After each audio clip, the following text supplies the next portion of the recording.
home. How are you guys feeling? Yeah, good. Obviously, we're disappointed with Saturday. Again, it's just where we're at right now as a team. We can't turn the football over 3 times and expect to win, and we're not getting any turnovers. And so that's one of the things we've really focused on this week is ball security, game planning.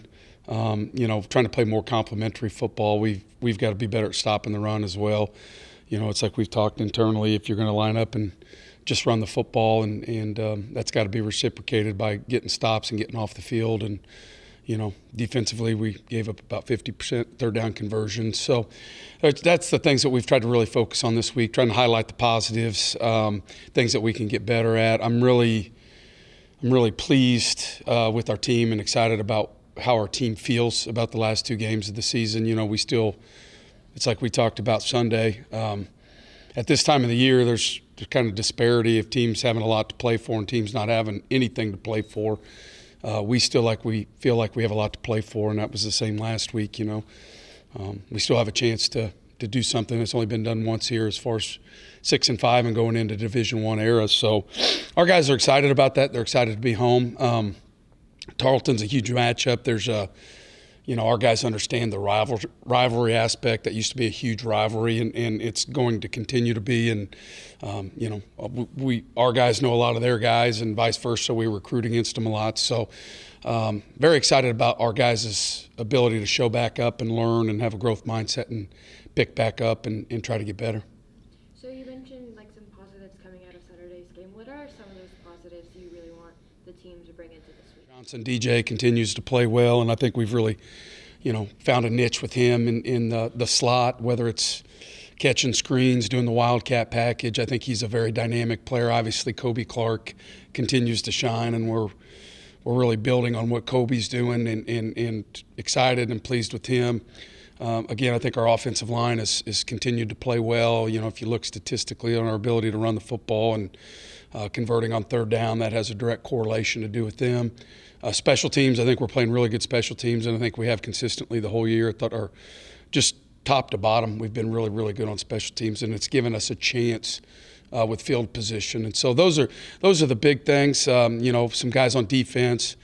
Ryan Stapp has continued to play really, really well at corner, very physical, pleased with his progress. Hunter Keir and Greg Green are playing really good football right now, and so is Torrey Hargrove. And so, we just got to get the D-line going a little bit, but, there is definitely some positives there too. Mm-hmm. So what does the scout report look like for Tarleton? What do you want the team to really focus in on heading into playing them this week? Yeah, start offensively. They have a really good quarterback. They're really derived by RPOs. He's really good at late mesh and pulling it out and throwing a post route. They mix up their routes. They'll do some hitches and then combine it with kind of post and go. So I think they're very dynamic on offense, really good at the receiver spot as well. And then defensively, they're just very multiple on defense. They'll play an even front and odd front, play some jam, and it kind of varies from week to week, so that's a little bit challenging. And, one of the things we've told our guys at this time of year, you got to be careful because you watch so many films and they're a little different from week to week, and so we've just got to be ready to adjust and make some in-game adjustments. And then just kind of what I said, special teams. I think special teams are going to be huge Saturday. Okay, that's all I have for now. Thank you.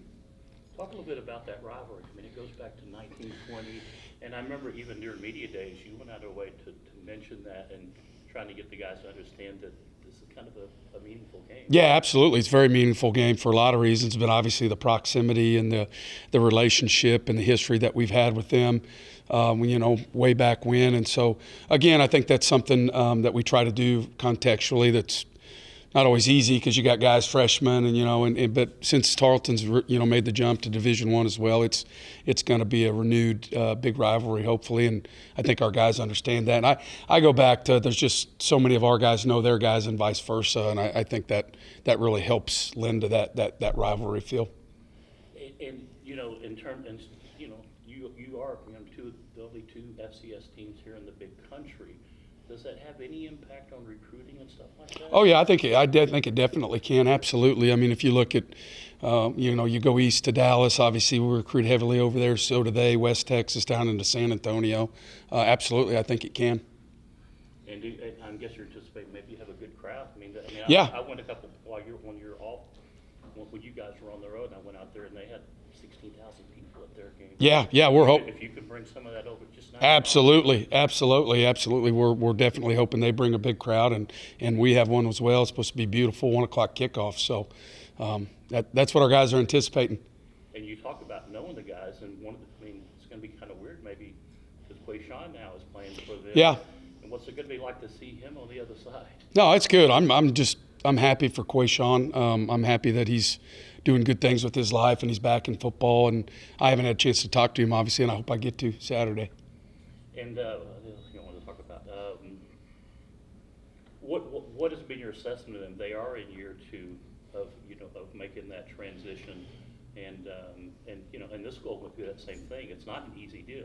No, I think if you look at their program, obviously Todd had them rolling when they were Division II. Obviously they had was either 1 or 2 semifinal appearances there, and the year they got beat by Mankato in the snow. Those guys had a really, really good team that year. So it's not like those guys just disappeared. There's a lot of those guys that are still on the team, and I think from where they were in Division II and having that talent, that caliber of talent, I think has really helped them make that transition. It seems to be.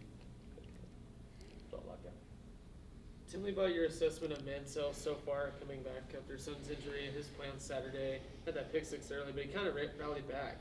Brought you guys back to the game. Yeah, I've been just pleased with his preparation and his attitude. And one of the things we really challenge him on is he's so competitive. Sometimes he almost tries too hard, and so we've really tried to get that through his head. Hey, you don't have to carry the team. You don't have to win the game. And obviously the pick 6 early was a little bit of a difficult ball. We throw screens and we were really good at them, and it was a good throw. It hit Kobe. It might have been a little hard and unfortunate there. And he had one other one, but other than that, he came back and played really well. And when he's running the football, sometimes whether it's a called run or just manufacturing the run where he ran into the end zone was off the pass. I think those are his strong points right now, and we're going to try to build on that. But again, just super pleased with his leadership and preparation. He's working really hard, man, and he's really good with our young guys. I credit to him to how he's brought along DJ Davion Johnson.